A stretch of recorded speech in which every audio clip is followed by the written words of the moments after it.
ಕಪಿಲಾ ನದಿ ನೀರಿನ ರಭಸಕ್ಕೆ ಸೇತುವೆಯೊಂದು ಬಿರುಕು ಬಿಟ್ಟಿದೆ. ಮಾಜಿ ಸಿಎಂ ಸಿದ್ದರಾಮಯ್ಯನವರು ಉದ್ಘಾಟಿಸಿದ್ದಂತಹ ಹೆಜ್ಜಿಗೆ ಸೇತುವೆ ಇದೀಗ ಬಿರುಕು ಬಿಟ್ಟಿದೆ.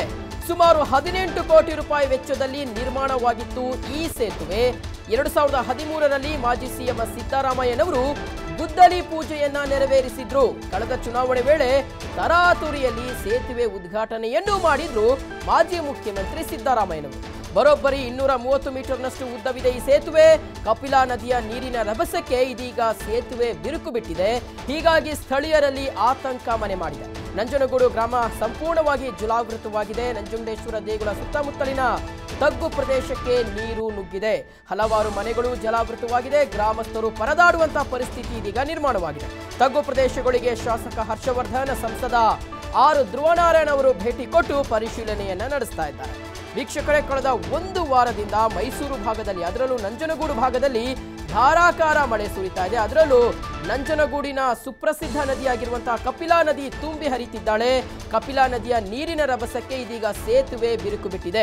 ಮಾಜಿ ಸಿಎಂ ಸಿದ್ದರಾಮಯ್ಯನವರು ಉದ್ಘಾಟಿಸಿದಂತಹ ಹೆಜ್ಜಿಗೆ ಸೇತುವೆ ಇದೀಗ ಬಿರುಕು ಬಿಟ್ಟಿದೆ. ಯಾವುದೇ ಸಂದರ್ಭದಲ್ಲಿ ಬೇಕಾದರೂ ಅದು ಬೀಳಬಹುದು, ನೆಲ ಕಚ್ಚಬಹುದು, ದೊಡ್ಡದಾದಂತಹ ಅನಾಹುತ ಆಗುವಂತಹ ಸಾಧ್ಯತೆ ಇದೆ.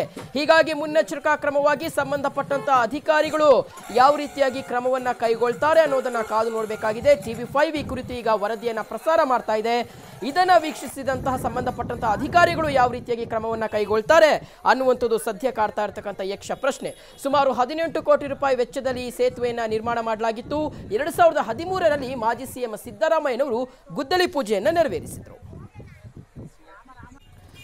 ಈ ಕುರಿತು ಮತ್ತಷ್ಟು ಅಪ್ಡೇಟ್ಸ್ ಕೊಡಲಿಕ್ಕೆ ನಮ್ಮ ಕರೆಸ್ಪಾಂಡೆಂಟ್ ಸುರೇಶ್ ಇದೀಗ ದೂರವಾಣಿ ಸಂಪರ್ಕದಲ್ಲಿ ಜಾಯ್ನ್ ಆಗ್ತಾ ಇದ್ದಾರೆ. ಸುರೇಶ್, TV5 ಈ ಕುರಿತು ಬೆಳಕನ್ನು ಚೆಲ್ಲುವಂತ ಕೆಲಸ ಮಾಡ್ತಾ ಇದೆ. ಸಂಬಂಧಪಟ್ಟಂತ ಅಧಿಕಾರಿಗಳು ಈ ಕೂಡಲೇ ಎಚ್ಚೆತ್ತುಕೊಳ್ಬೇಕು, ಜೊತೆಗೆ ಕ್ರಮಕ್ಕೆ ಮುಂದಾಗಬೇಕಾಗಿದೆ. ಏನ್ ಹೇಳ್ತೀರಾ? ಖಂಡಿತವಾಗ್ಲೂ ಶಿವಶಂಕರ್, ಪ್ರಮುಖವಾಗಿ 18 ಕೋಟಿ ವೆಚ್ಚದಲ್ಲಿ 2013ರಲ್ಲಿ ಈ ಒಂದು ಯೋಜನೆಯನ್ನ ಮುಂದಿಡಲಾಯಿತು. ಆ ಸಂದರ್ಭದಲ್ಲಿ ಸಿಎಂ ಆಗಿದಂತ ಸಿದ್ದರಾಮಯ್ಯನವರು ಈ ಒಂದು ಯೋಜನೆಗೆ ಗುದ್ದಲಿ ಪೂಜೆಯನ್ನ ಮಾಡ್ತಾರೆ. ಮಾತ್ರವಲ್ಲ, ಸ್ವತಃ ಅವರೇ 2018ರ ಚುನಾವಣಾ ಒಂದು ತಿಂಗಳು ಏನಿರುತ್ತೆ, ಆ ಚುನಾವಣಾ ಸಂದರ್ಭದಲ್ಲಿ ಒಂದು ತಿಂಗಳ ಮುಂಚಿತವಾಗಿ ಒಂದು ಇನಾಗ್ರೇಷನ್ ಅನ್ನು ಕೂಡ ಮಾಡ್ತಾರೆ. ಆ ಸಂದರ್ಭದಲ್ಲಿ ದಿಢೀರನ್ನೇ ಒಂದು ಇನಾಗ್ರೇಷನ್ ಮಾಡ್ತಾರೆ. ಕಾಮಗಾರಿ ನಡೆದಿದ್ಯಾ, ಸರಿಯಾಗಿದ್ಯಾ, ಯಾವುದನ್ನು ಕೂಡ ಅಲ್ಲಿ ಒಂದು ಪ್ಲಾನ್ ಅನ್ನ ಮಾಡ್ಕೊಂಡಿರೋದಿಲ್ಲ. ನಂತರದಲ್ಲಿ ಇದೀಗ ಏಕಾಏಕಿ ಕೇವಲ 6 ತಿಂಗಳಲ್ಲೇ ಇದೀಗ ಈ ಒಂದು ಬ್ರಿಡ್ಜ್ ಏನ್ ಸೇತುವೆ ಇದೆ, ಒಂದು ಬೃಹತ್ ಸೇತುವೆ, 230 ಮೀಟರ್ನಷ್ಟು ಇರುವಂತಹ ಈ ಉದ್ದದ ಸೇತುವೆ ಈಗಾಗಲೇ ಬಿರುಕನ್ನ ಬಿಡ್ತಿರುವಂತದ್ದು. ಹಾಗಾಗಿ ಸಾರ್ವಜನಿಕರು ಮತ್ತೆ ಅಕ್ಕಪಕ್ಕದ ಗ್ರಾಮಸ್ಥರಿಗೂ ಕೂಡ ಈಗಾಗಲೇ ಒಂದು ರೀತಿಯಲ್ಲಿ ಆತಂಕ ಆಗಿರೋದು. ಯಾಕಂದ್ರೆ ಈಗಾಗಲೇ HD ಕೋಟೆಯ ಕಬಿನಿಂದ ಈಗಾಗಲೇ 80,000 ಕ್ಯೂಸೆಕ್ ನಷ್ಟು ನೀರು ಹೊರ ಹರಿವಾಗಿ ಒಂದು ಹೊರಗಡೆ ಬಿಡ್ತಿರುವಂತದ್ದು. ಆ ಒಂದು ಹಿನ್ನೆಲೆಯಲ್ಲಿ ತೀವ್ರವಾಗಿ, ಅಂದ್ರೆ ಸುಮಾರು 30 ವರ್ಷಗಳ ನಂತರದಲ್ಲಿ ಇಷ್ಟು ದೊಡ್ಡ ಪ್ರಮಾಣದಲ್ಲಿ ನೀರನ್ನ ಬಿಡ್ತಾ ಇದ್ದಾರೆ. ಆದ್ರೆ ಈ ನೀರಿನ ಒಂದು ಹಿನ್ನೆಲೆಯಲ್ಲಿ ಈಗಾಗಲೇ ಸೇತುವೆಯ ಒಂದು ಕಳಪೆ ಗುಣಮಟ್ಟ ಈಗಾಗಲೇ ಗೊತ್ತಾಗ್ತಿರುವಂತದ್ದು. ಈಗಾಗಲೇ ಸೇತುವೆಯ ಕೊನೆಯ ಭಾಗಗಳು ಮತ್ತೆ ಮಧ್ಯ ಭಾಗದಲ್ಲಿ ಈಗಾಗಲೇ ಬಿರುಕು ಕಾಣಿಸ್ಕೊಂಡಿರುವಂತದ್ದು. ಹಾಗಾಗಿ ಸೇತುವೆ ಯಾವ ಸಂದರ್ಭದಲ್ಲಿ ಒಂದು ಬೀಳುತ್ತೆ ಅನ್ನೋ ಒಂದು ಆತಂಕದಲ್ಲಿ ವಾಹನ ಸವಾರರು ಒಂದು ಚಾಲನೆಯನ್ನ ಮಾಡ್ತಿರುವಂತದ್ದು. ಸ್ಥಳೀಯರು ಈಗಾಗಲೇ ಈ ಬಗ್ಗೆ ಒಂದು ಕಳಪೆ ಆದಂತ ಒಂದು ಕಾಮಗಾರಿ ನಡೆದಿರೋದ್ರಿಂದ ಈ ರೀತಿಯಾಗಿ ಆಗಿದೆ ಅನ್ನೋ ಒಂದು ಮಾತುಗಳನ್ನ ಹೇಳ್ತಿದ್ದಾರೆ. ಆದ್ರೆ 18 ಕೋಟಿ ವೆಚ್ಚದಲ್ಲಾಗಿರುವಂತಹ ಇಷ್ಟು ದೊಡ್ಡ ಸೇತುವೆಗೆ ಕೇವಲ ಕಳಪೆ ಗುಣಮಟ್ಟ ಮಾಡಿರುವಂತದ್ದು ಎಷ್ಟರ ಮಟ್ಟಿಗೆ ಸರಿ ಅನ್ನೋ ಒಂದು ಪ್ರಶ್ನೆ ಈಗಾಗಲೇ ಕಾಡ್ತಿರುವಂತದ್ದು. ಸದ್ಯ ಈಗಾಗಲೇ ಶಾಸಕರು ಸೇರಿದಂತೆ ಸ್ಥಳೀಯ ಅಧಿಕಾರಿಗಳು ಕೂಡ ಈಗಾಗಲೇ ಸ್ಥಳಕ್ಕೆ ಒಂದು ಭೇಟಿ ಕೊಡುವ ಒಂದು ಅವಶ್ಯಕತೆ ಇದೆ. ಯಾಕಂದ್ರೆ ಏನಾದ್ರೂ ಹೆಚ್ಚಿನ ಒಂದು ಅನಾಹುತ ಏನಾದ್ರು ಸಂಭವಿಸಿದ್ರೆ ನಿಜಕ್ಕೂ ಕೂಡ ಒಂದು ದೊಡ್ಡ ಮಟ್ಟದಲ್ಲಿ ಅಪಾಯವಾಗುವ ಒಂದು ಸಾಧ್ಯತೆಗಳು ಇರುವಂತದ್ದು. ಶಿವಶಂಕರ್, ಸುರೇಶ್, ತುಂಬಾ ವರ್ಷಗಳೇನಾಗಿಲ್ಲ, ಕೇವಲ 6 ವರ್ಷ ಆಗಿದೆ ಇದಕ್ಕೆ ಉದ್ಘಾಟನೆ ಕಾರ್ಯ ನಡೆದಿರ್ತಕ್ಕಂಥದ್ದು. ಮಾಜಿ ಮುಖ್ಯಮಂತ್ರಿ ಸಿದ್ದರಾಮಯ್ಯನವರು ಇದಕ್ಕೆ ಉದ್ಘಾಟನೆಯನ್ನ ಮಾಡಿದ್ದಾರೆ. ಸ್ಥಳೀಯರು ಏನ್ ಹೇಳ್ತಿದ್ದಾರೆ? ಈಗಲೇ ಹೀಗಾದ್ರೆ ಮುಂದೆ ಹೇಗಂತೆ? ನಿಜಕ್ಕೂ ಸ್ಥಳೀಯರ ಜೊತೆ ಈಗಷ್ಟೇ ನಾವು ಮಾತಾಡಿದ ಸಂದರ್ಭದಲ್ಲೂ ಕೂಡ ಅವರು ಒಂದು ರೀತಿಯಲ್ಲಿ ಆತಂಕ ವ್ಯಕ್ತಪಡ್ತಾ ಇದ್ದಾರೆ. ಸರ್, ನಾವು ಇಷ್ಟು ದಿನ ತೆಪ್ಪ ಮತ್ತೆ ಬೋಟ್ ನ ಒಂದು ಆಶ್ರಯವನ್ನ ಪಡ್ಕೊಂಡಿದ್ವಿ. ಸೇತುವೆ ಆದಂತ ಒಂದು ಸಂದರ್ಭದಲ್ಲಿ ತುಂಬಾನೇ ಇದ್ವಿ ನಾವು. ಯಾಕಂದ್ರೆ ನೀರಿನ ರಭಸದಲ್ಲಿ ತೆಪ್ಪದಲ್ಲಿ ಹೋಗೋದು ತುಂಬಾನೇ ಒಂದು ಸಾಹಸಮಯ ಮತ್ತೆ ಒಂದು ರೀತಿಯಲ್ಲಿ ಪ್ರಾಣ ಭೀತಿ ಇತ್ತು. ಹಾಗಾಗಿ ಸೇತುವೆಯಿಂದ ನಮ್ಗೆ ತುಂಬಾನೇ ಸಲೀಸಾಗಿತ್ತು. ಆದ್ರೆ ಇದೀಗ ಏಕಾಏಕಿ ಈ ರೀತಿಯಾದಂತಹ ಬ್ರಿಡ್ಜ್ ಒಂದು ಬಿರುಕು ಬಿಟ್ಟಿರುವಂತದ್ದು ನಮ್ಗೆ ಒಂದು ರೀತಿಯಲ್ಲಿ ಭಯದ ಒಂದು ವಾತಾವರಣ ನಿರ್ಮಾಣವಾಗಿದೆ. ಹಾಗಾಗಿ ಸ್ಥಳೀಯರು ಮತ್ತೆ ಸ್ಥಳೀಯ ಮುಖಂಡರು ಮತ್ತೆ ಅಲ್ಲಿನ ಅಧಿಕಾರಿಗಳು ಯಾರಿದ್ದಾರೆ ಅವರು ಕೂಡಲೇ ಬಂದು ಸೂಕ್ತವಾದ ಒಂದು ವ್ಯವಸ್ಥೆ ಕಲ್ಪಿಸಬೇಕು. ಇಲ್ಲಾಂದ್ರೆ ದೊಡ್ಡ ಮಟ್ಟದ ಅನಾಹುತ ಆಗುತ್ತೆ ಅಂತ ಹೇಳಿ ಸ್ವತಃ ಸ್ಥಳೀಯರು ಈಗಾಗಲೇ ಮಾಹಿತಿಯನ್ನು ಕೊಟ್ಟಿರುವಂತದ್ದು. ಓಕೆ ಸುರೇಶ್, ಧನ್ಯವಾದ ತಮ್ಮೆಲ್ಲ ಮಾಹಿತಿಗೆ. ಈಗ ಸ್ಥಳೀಯರು ಶಿವಕುಮಾರ್ ಅಂತ ನಮ್ಮ ಜೊತೆ ದೂರವಾಣಿ ಸಂಪರ್ಕದಲ್ಲಿ ಜಾಯ್ನ್ ಆಗಿದ್ದಾರೆ. ಶಿವಕುಮಾರ್ ಅವರೇ ನಮಸ್ಕಾರ.